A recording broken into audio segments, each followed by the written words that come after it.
Hello, I'm Stu Carlson, and I'm glad that you've tuned in to watch. Um, I get the joy of leading the discipleship efforts here at Freedom Foursquare, and I get the joy of meeting all kinds of new people. And tonight we have one of my new friends with us, and I'm looking forward to this interview. I've been looking forward to it for actually quite some time. So I'd like to introduce you to Justin Rye. Justin, Hey guys, how are you? thanks for being with us. Thank you. Yeah, absolutely. It's a pleasure. Yeah, it's this has been coming for a while, and here we are. Definitely has. Justin actually is one of the newer folks at Freedom, and tonight you're going to hear his story. And Justin, I'm going to try to talk as little as possible and basically just keep you on track and talking and telling your story.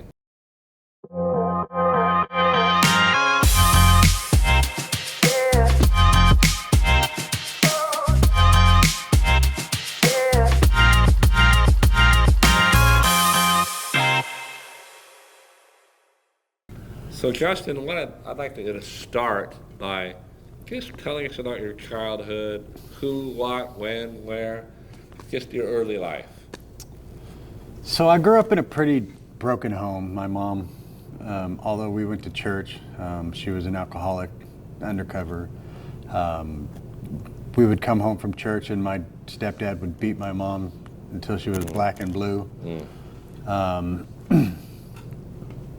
All the time. And she would call the cops and he would go to jail and get out the next day and come right back. You know, he never beat us, which is weird because, you know, a lot of times when men are abusive, they're abusive to everybody in the family, but they never beat us. He beat my mom. And a lot of my childhood is weird. It's like I'm blocked out for some reason in my mind, which is really hard to, it's really hard for me to remember a lot of things when I was a kid. So what would you say, when do you become conscious of that memory being there? At what point in your life? Of my mom getting abused? No, you know, you said you blocked a lot of stuff out. Is there a point where that stopped and you began to be able to put a history together for yourself? Somewhat, yeah. I mean, when I was, so I remember my schools that I went to. The schools I went to were gang infested. Okay. Even in elementary school, they start gang banging in like 5th grade. Wow. And they're serious about it. And, wow. Even their parents breed them to be gang members. So Fresno's a scary city to live in, and it's tough growing up there. So you have to be a certain way, or you just get no respect, get treated bad, you know, beat up or so. Needless to say, when I was 11 in middle school, I ended up stabbing a teacher and going to group homes. Wow, at 11. At 11 years old. Wow. Yeah. And you were in you said the 6th grade or the? I was in the 8th grade. 8th grade. 7th grade. 7th or 8th. One of those. I don't remember which one, but I was middle school. Yeah, middle school. Yeah. Well, not to agree with you at all, but I always thought middle school was an awful lot like hell anyway. But It was, and it was weird because that's when I really started doing better in school. That's interesting. You know, I remember when I was a kid that I was so hyped up that the teacher had to put my desk outside because I was so hyperactive and disruptive. Yeah. At a really early age. So. Yeah, and I'm taking it that they didn't exactly have the ability to handle someone like you in that situation, or maybe even in your home. No, not really. Yeah. No, I mean, so I think I was 12 when I went to juvenile hall, not 11, but I know that I spent my whole teenage years in group homes. Let me ask you this, before we get to there, do you recall the actual separation from your family? So my mom ended up marrying another guy, and he was a really good guy. So she married two other guys. One of them did sexual stuff to my sister, and so my mom left him. And a few months later, met a guy named Tim. He was really cool. Rest in peace. He passed away a couple of years back. He was really good to her, but he was an alcoholic, big time, and so they were just drinking all the time. So what happened was my mom ended up moving to Idaho with him and leaving me and my sister in California with my aunt, who was a drug addict and a prostitute. And some of the craziest things that I've ever seen was in that house. And that. Oh yeah. I bet. And that was the first time I've ever witnessed somebody using drugs intravenously and smoking meth, and shooting heroin and stuff like that. And my aunt was bringing, and my cousin was bringing guys over every day because they were both prostitutes. And Wow. And how old were you around that time? I was like 11, yeah. Because that was right before I went to juvenile hall. Yeah. So what? And that's why I don't have any pictures, because my aunt threw all of our stuff away. Wow. All our photo albums, pictures, everything, threw them away. And so what was the straw that broke the camel's back? At what point did the state step in? So the state never did. I remember I stabbed a teacher. Oh, that's right. And that's when I went to juvenile hall. Okay. Which might have been a great thing in a sense. Ish. I mean, I don't regret any of my past, because it is what made me who I am. Exactly. And and you know, like we know in our faith that God doesn't do anything by mistake. No. And so, although going through it, we often feel like this was a mistake. yeah, and as young as I was, and even though I grew up in church, because of my childhood and the way it was, I had no faith in anybody called Jesus. Right. You know, and I was basically had to learn how to survive. And not put my faith in anybody. Not even my mom. I'm not going to trust anyone, right? Yeah. Exactly. Yeah. So here you are, 11 or 12. You're under the control of juvenile detention, and you are now going to live in that situation for how many years? Right. So they gave an opportunity for me to find a family member to live with. Okay. And didn't happen. Nobody wanted me. Oh, gosh. And so they sent me to group homes. Yeah. First one was in Fresno. Yeah. Unity, and that was the worst place I ever lived in my life. That place was horrible. Oh. And I ended up running from it. Yeah.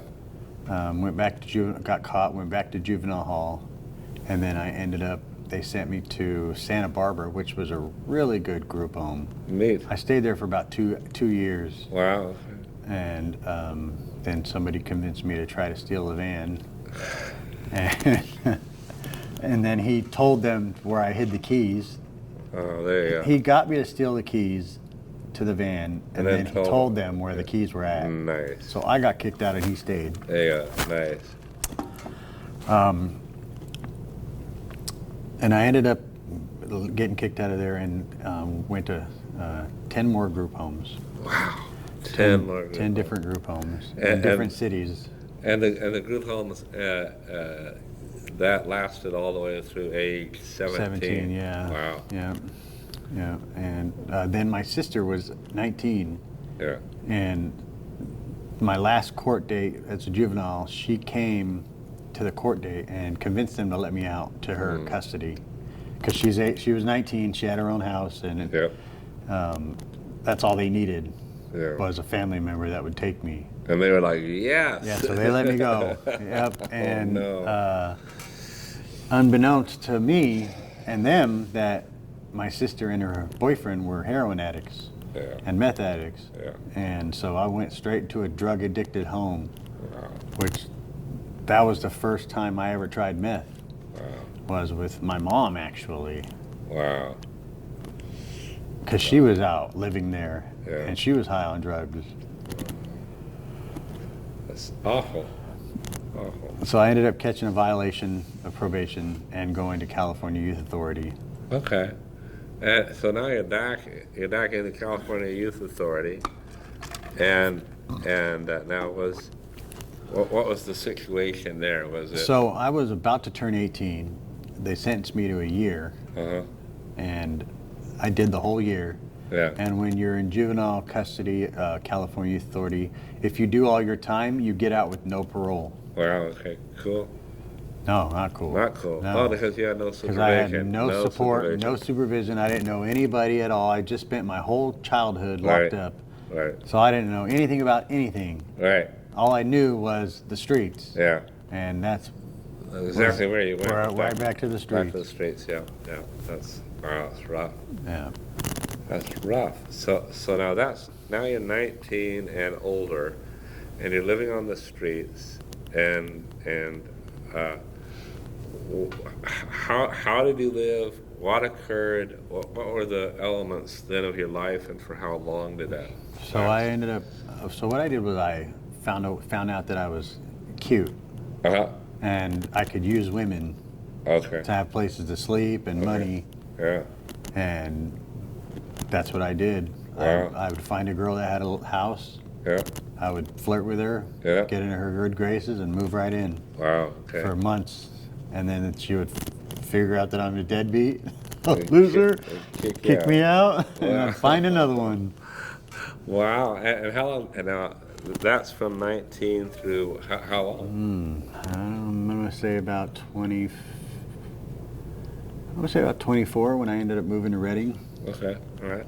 So till 24. Oh, no, I moved to Bakersfield. My, Alright. my mom called me, my mom called my sister. My sister told me to call her. I called her, and she said she had a place for me to live in Bakersfield. Wow. But by that time I was strung out on drugs, meth, Okay. crank, Yeah. and I moved to Bakersfield with my mom, and they were high on drugs too, so it was perfect. Okay. And were you just using at that time, or were you starting to sell at that time? I was only using then. Okay. Right. Right. And so my mom, so I was staying with my mom and my dad and my stepdad. And my mom was tired of the drugs, eventually got tired of the drugs, and moved to Redding and told my dad if he wanted to be with her, he would quit drugs and move too. And so he did. Wow. And left me with nowhere to go. Oh my God. In a city that I knew nobody but them. And I had already been to jail twice before, in that city. Wow. Wow. And that's where I started selling. Wow. Yeah. So. And it was weird because, I could have just moved up there with her, Yeah. but, I had a connection already that had pure stuff, and so I had gotten out of jail when I found out that they moved. I went to an empty house. There was nobody there, Yeah. and I wondered why. And I went across the street to the neighbors. I was like, "Where's my dad and my mom?" "Oh, they moved." "What? While I was in jail? Nobody told me nothing?" No. Nothing. So I went to a friend of mine's house, and he was like, "Yeah, bro, you can stay here."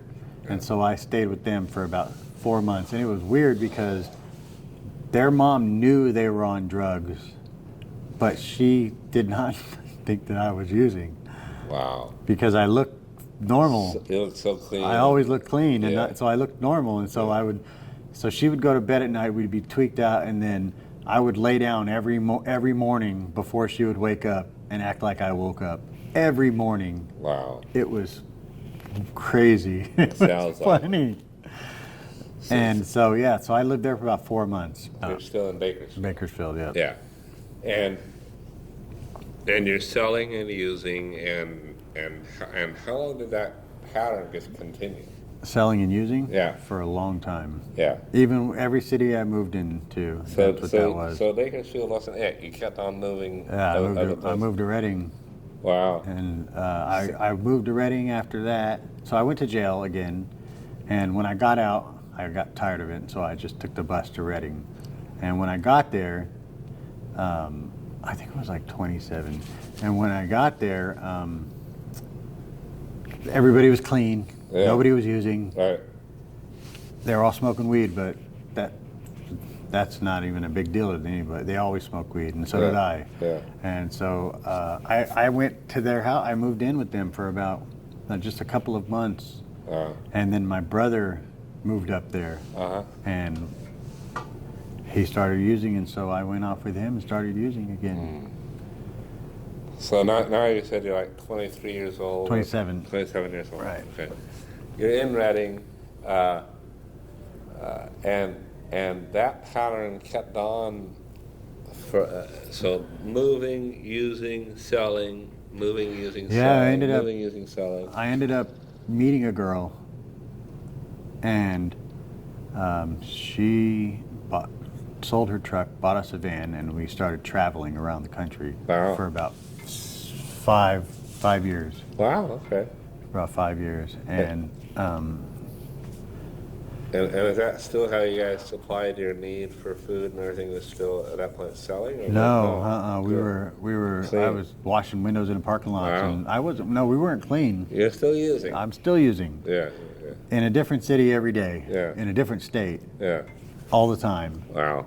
Driving around the country, finding every state we would say, "This is it. We're tired of it." Shatter the pipe, and then go to another city, and it was hard to find another pipe in that other city. And it's difficult to find drugs in a city that you're not from. But you don't know. Yeah. Yeah, and so it's that was a crazy part of my life. And so that sounds like that went on until you were like 32. I was about 32. Yeah, I was about 32. We came back to Reading, and I wanted to quit. I was done. Yeah. I was tired of it. I wanted to quit, but she wasn't, and she didn't want to quit, and so she left me for another drug dealer. Okay, so here you are, 32, in Reading, and what year was that? So 2000 and so I moved up here to Portland in 2017. 2017, I moved to Portland. So it was the year before that. Wow. So 2016. All right. Okay. Cool. And So that's interesting. So what prompted the move? so I went over to I went over to Eureka with my sister, because I always would do that. Just go to Eureka and take a couple of months off of drugs and stay with her, because she was not on drugs. Yeah. And my nephews. And I heard about the National Rainbow Gathering, which is a huge hippie festival, and it was here in Oregon. And so I went there. I stayed there for, it was like a party for like months in the woods. Yeah. And so I left with some other kids. We went to Montana, and I was clean for like a year. A year. I was clean because I wanted to stop, remember, and she didn't, so she left me. So I was clean for about a year or so, a year and a half. And so we were in Montana, and the kids that I was with, they were like, "Bro, I really want to get some meth," because like hippies, they just get drugs and they do it, and then they don't. Yeah. You know, that's what they do. You know. Yeah. And I was like, why would we try to find it here in Montana? We were just in Oregon. Yeah. We were just in Oregon. It's the easiest place in the world to find drugs, in Portland. And so they're like, "You're right, let's go." So we jumped in their van and drove all the way back to Portland. And I have been here ever since. Okay. So let's cut here. So now you're back in Portland. You're still using. I'm back to using. You're back to using. Yeah, I was clean for a little over a year. Yeah, right. You're back to using, and again that year it must have been creeping up towards the COVID crisis. Well, I started selling drugs right away. Oh, right when I got here. So I had a van, and my parents bought it from me before I left. Uh-huh. But the deal was it was a $5,000 buy, Right. and they were gonna send me $300 a month every month until they pay it off. And Right. so they did. Yeah. And so every month I got $300 in my pocket. So I would use that to buy drugs. Right. Then I would sell the whole month. Right. And then you could get your next money to buy again. Right. So even if I ran out of money, I knew that I had $300 coming, so Coming. I would be able to buy more drugs. Okay. And I did that for like 2 years until they paid me off, a year and a half at least. Wow. Okay.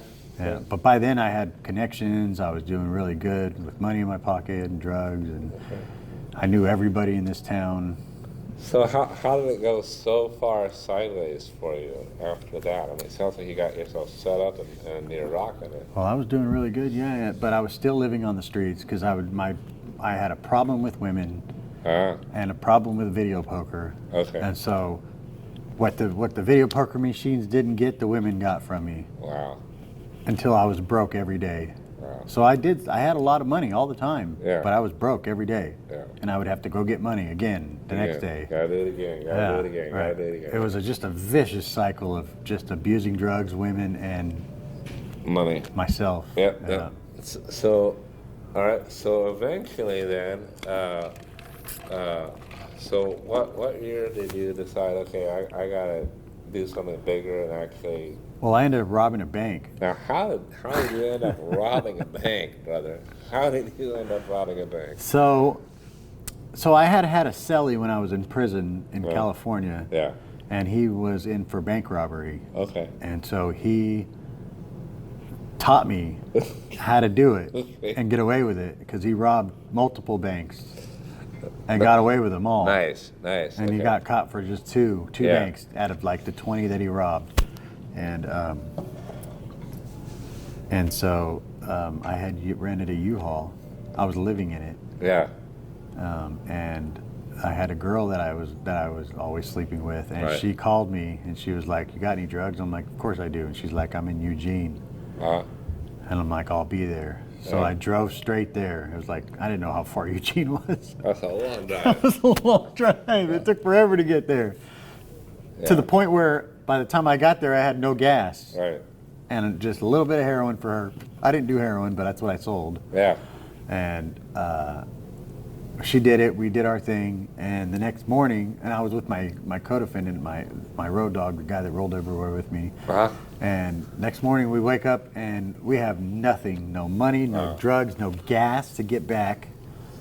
Nothing in Eugene, where I don't know anybody but her. Wow.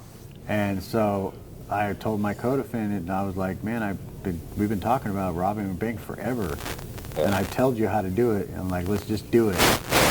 And so we did. We went to the Chase Bank on West 11th in Eugene Wow. at the mall, Yeah. or in the Fred Meyer, and got about $1,700 out of it. Put money in the gas and drove back to Portland. And I got away with it for about 6 months till he told on me and got me arrested. Okay. And so I went to jail. I ended up going to treatment from the jail. He took a deal, told on me, took a deal. They gave him 20 months in prison. And my attorney convinced the federal government that we had equal culpability in the crime. He shouldn't get any less time than me. Even though he told on me, we should still get the same amount of time, and the judge agreed Wow. and gave me 20 months with him. Wow. So him telling on me, thinking that he was going to get less time than me and I was going to do all this time, and we both ended up doing the same time, which is kind of like a slap in his face, but that's Right. okay. So then I get out of prison, Yeah. and I go to the halfway house. And what year is this? This got to be what, 21? This was in 2023. 2023. Right. Wow. So I did 20 months in prison. 20 months in prison. So I went in 2021. Okay, well, you're not 2021. Yeah. Okay, that's right. I knew that. Okay. So, so 2023, you're going to a halfway house. Right. And how'd that work out for you? I was still using drugs. Oh no. I was smoking spice in the halfway house. Oh, no. I started off not, but I was smoking spice the whole time I was in prison. Okay. And I went to the shoe right before I got out of prison, for 3 months, and my cellie, who is my friend now still, and he's clean, he came in with a whole cart of spice, and he said, we're going to smoke it all till it's gone, and then we're done. And we did. We smoked it all until it was gone, and then we're done. And then I get out of prison, and hoping, I wanted to stay sober. You know, every time I go to jail, I tell myself, man, when I get out, I got all these dreams of what I'm going to do. Right. I'm going to stay sober. I'm going to go to meetings and this, that, and then I don't. Yeah. So when I got out this time, I started smoking spice in the halfway house, and I got kicked out. Well, they found me in my room on the floor, dead looking. Yeah. Because that's what it does to you. It shuts down your motor skills and your body. It makes you limp. It's like the worst drug you could ever do. And so they kicked me out. And when I was walking out the door, stressed out, a guy gave me a phone number. He said, call these people, they'll hook you up. And so I called them. And they got me into sober living. Yeah, it was a sober living house. Yeah. And in that sober living house, you met a different guy, not me, a different guy named Steve. I met a guy named Steve. Yeah, he was named Steve. And talk to me about that. How that come about, and how that worked out. So right when I got to that halfway house, Yeah. I mean to that sober living house, I had already had a job. I was working at the Dollar Tree. Okay. So that's what I was able to get in there because I had money. Had I had a job. Yeah. Right. Yeah. And this older lady that was a friend of mine that was using spice with me, when I got kicked out, I called her and she said, come to my house. She gave me her address. I went to her house. We smoked a bunch of spice. Then I went to the sober living house the next day. The next day I called her to try to get a hold of her, and her brother answered the phone. Said that she had died that night from the spice. Whoa. It killed her. And that really screwed me up. You know, I was like, oh man, dude, like I don't do drugs that kill me. Yeah. You know, meth doesn't kill you. Yeah. You can do as much as you want and it won't ever kill you, ever. Yeah. So it really screwed me up, and that's what really made me want to get sober. Okay. Suddenly you were extremely Scared straight. Motivated. Yeah. Very motivated. Okay, motivated. Yeah. Right, cool. So now you're in the sober house, Right. and you want to get clean, and you stop using on the spot. Yeah, is that right. it? Exactly. Wow. Okay. Yeah. And that was 2023. Right. And That was July 3rd of July 2023. 3rd. That's my sober date. wow, you realize that's only like a couple of years ago. Yeah, right. I know. Almost exactly. And it's weird because I feel like I'm a whole different human with so much more. Like I feel like I've never used drugs. So we need to talk about this transformation that you went through in the last 2 years. All right. Talk to me about kind of how that progressed. So you're in. Let's set the scene real quick again. You're in the sober home. You want to get off drugs. Bad. You're very motivated. You're not into dying. Right. And the guys at the house were so supportive of me when I got there, and it really helped me out a lot. cool. Excellent. So now. And then Steve was part of that sober house? Yeah, he lived there. And is that the same sober house that I met you in, or no? Yep. Yeah. Okay, excellent. So Steve, unbeknownst to you, or maybe you didn't know, had started coming to our practicing. Nope, that was a different sober house. That's after I moved. You're That's talking it. about in Gresham? Yeah. No, I lived right down the street from here. There you go. I In the lived sober right, house. Yep, Cool. in the same sober housing. But just a in different house. Right. Okay. Okay. So Steve. So I'm trying to remember if you were already here when he started coming to Steve? the practicing. No, I was already here. You're already here I was that here before you guys started practicing. Yeah, that's true. Yeah, because we've only been at it for a year, so you had to be. Yeah. All right, so he brings you to church, and Right. and it wasn't alien for you because you were kind of raised in. Yeah, I've been raised in church, right? But I have been such a bad person, Yeah. you know, that he told me that there was. He's like, hey, I'm like, where are you going? He's like, I'm going to church to eat breakfast, and I'm like, well, I'm going with you. All right, you can come with me. So I did. and I came here to have breakfast, And? I met the church, Yeah. and I don't know, it was really it was like a really powerful feeling inside, and Dave, he did his preaching, and then I said the sinner's prayer that day Wow. to myself. Wow. And the next week, I came again, and I asked Dave if he would baptize me. So what's your spiritual birthday? When do you have the day that you actually said the sinner's prayer? Or do you not? I don't know. It had to be a Sunday. I think it was August 14th, but I'm not sure 100%. Yeah, we can take a look. Yeah, I think it's August 14th, but I know my baptism date's like the 18th or something Yeah, that's like awesome. that. So Dave baptized me the next week, and only me. Yeah, So it was really cool. Like, he did it for me because I asked him to baptize me. I love it. It was cool. It was very cool. Yeah. Excellent. And I've been a member of this church ever since. Amen to that. Absolutely. It's great. That's great. So was the how quick was the transformation for you? How It was really quick, and it was like night and day. Yeah, it was. And the things that God started doing for me was miraculous. Like, I was working at the Dollar Tree, Right. and I had gone to a meeting that I never went to, and I met a girl there. Well, she had shared about a job that she was working at. She was like, "That's the best job ever. These people, they care about you," and so I went up and talked to her about it, and she's like, "Yeah, give them a call. They'll hire you." And then so I called them, and they hired me. Wow. And the thing about it is, like, I didn't have any experience in that field. Right. And when I met the boss, he was just he's one of the worship leaders at Manor House Church. Oh, there you go. And his dad is one of the pastors at Manor House. There you go.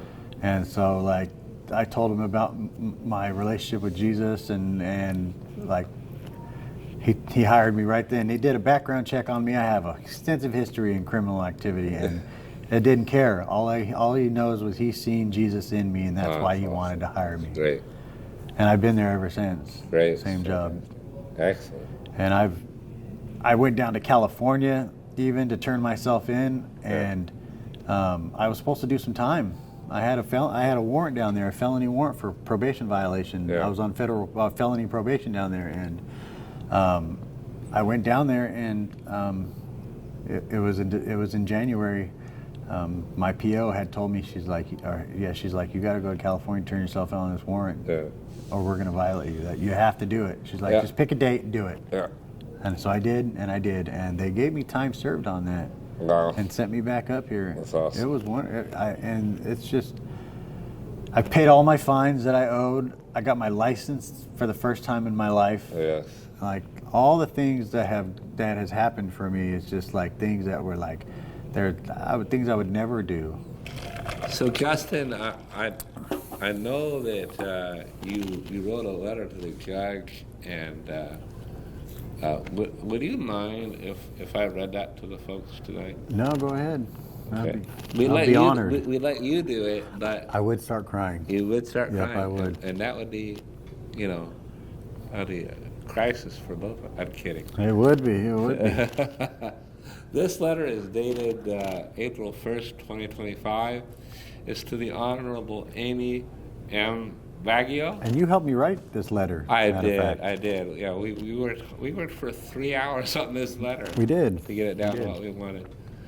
I love helping you anytime, brother. I love helping you anytime. You help so many. United States District Court for the District of Oregon, and 1000 Southwest 3rd Avenue, Portland, Oregon, 97204. RE, the request for early termination of probation to the Honorable Judge Andy M. Baggio. I am writing this letter with great humility and gratitude, asking for your consideration in granting an early termination of my probation. I would also like to take this opportunity to express my sincere appreciation to the federal government and the justice system for ultimately saving my life. My journey. Your Honor, my past has not been one that I am proud of, but it is one that has shaped the person I am today. My childhood was filled with instability and a lack of positive options.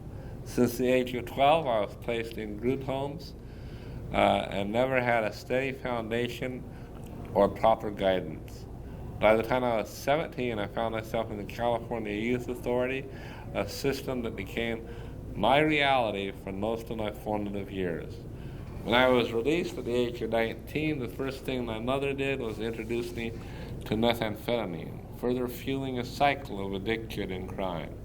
Within a year, I was incarcerated again, marking the beginning of a downward spiral that led to criminal behavior and addiction, eventually culminating in my arrest for bank robbery. For many years, I was trapped in a revolving door of drug use, poor choices, and legal troubles. However, the structure and discipline enforced through the incarceration and probation had given me the opportunity to reflect, rehabilitate, and rebuild my life. Although my life was changed for the better, I never felt complete until I found faith. The Lord took a broken man and molded him into someone who is now respected and trusted by others. More importantly, he helped me become a man who respects and trusts himself. My transformation. Today I stand before you as a changed individual. With the help of my Lord and Savior, Jesus Christ, I have taken significant steps to ensure that my life is pointed towards a rewarding and productive future. I have completed the 12 steps. I have a sponsor and am learning to sponsor others. I have built a strong support system within AA and NA program, my place of employment, my home, and my church family. I have improved my financial responsibility, increasing my credit score to 700. I actively serve homeless through the breakfast ministry that introduced me to my relationship with Jesus and set me on the path to success. My request. Therefore, I am requesting early termination of my supervised release, as I believe that I have demonstrated my commitment to living a law-abiding, productive life. This will allow me to further pursue opportunities that continue my progress and ensure that I never return to the life I once knew. I deeply appreciate the time and consideration given to my request and hope for the opportunity to continue proving that people can change. Thank you for your time, Your Honor. Regardless of the outcome, I am forever grateful for the second chance of life that the justice system has provided. Sincerely, Justin Rye. That took us 3 hours to write. Yeah. It was, and I kept changing things. Oh, yeah. And you know what was funny was that Steve said, we could have just put it in ChatGPT and it would have wrote it for us, but it wouldn't have sounded sincere. We did kind of do that to clean it up. What we did is we used AI to just to show us where we had made our mistakes, basically. Right. And that was helpful too. But it was really, It takes took a while. To write a good letter. Yeah. Is an art. It's an art form. Yeah, it it's really got to is. come from the heart. It really is. I'm reading a couple books about presidents and how the kind of time that they put into writing letters. It's amazing. Yeah. Well, Justin, what I would like to end this evening with, and I'm sure that we'll have you back again at some point to talk about some. And the other judge had things. Pastor Dave come up and talk. Oh, that's right. That's right. Yeah. Yeah. Pastor Dave went with me. That's awesome. Yeah, That's fantastic. it was cool. Would you like to challenge the people that are listening tonight? And I'm thinking about two groups. Number one, people that find themselves trapped and need a way out. And number two is believers who would love to know how to help somebody else who's trapped. So my challenge to folks who are still in the life and or that want a way out is give yourself an opportunity to find Jesus so that you can find freedom and allow yourself to learn to love yourself, because that's what Jesus gives you. Is he gives you the ability to love yourself, because the love that you feel from him is so strong, and it reminds you that you're a real human. Excellent, good. And for those that want to help others find the way out. Find your voice. Yeah. Don't think that your words aren't going to help somebody else. Yeah, that's good. Because they definitely will. And even if they don't hear it right now, and it may take a couple times, because people who are on drugs or in the world are stubborn, you know. And sometimes it takes a few seeds or a couple kicks in the butt. But it's don't lose your voice. Keep trying, because we hear. Excellent. Fantastic. For all of us, being intentional, not just about getting off drugs, not just about finding Jesus, but learning how to keep our spirits open to his transforming power is key. Yeah. And right now, Justin and I are going to pray. And first, I'd like to invite you to do this. If you haven't asked Jesus into your heart, it's a simple, honest prayer. And I'm going to pray it. And if you want to pray it after me or with me, great. So, Lord, I come to you, and I am a sinner, and I recognize that I have sinned. But I have heard that you came to save those who were sinners, that you came especially for those who were sinners, and that you gave your life for us. So, Father, I'm asking you to forgive me for my sins, to come, Jesus, and be the Lord of my life, and to fill me with your Holy Spirit. And let me walk in your Spirit, Lord, and give me new life. In the name of Jesus. Amen. And if you prayed that, please get a hold of somebody. If you don't have a church home, we'd love to see you at Freedom. You'd probably be welcomed by Justin, because he welcomes just about everybody he can get his hands on.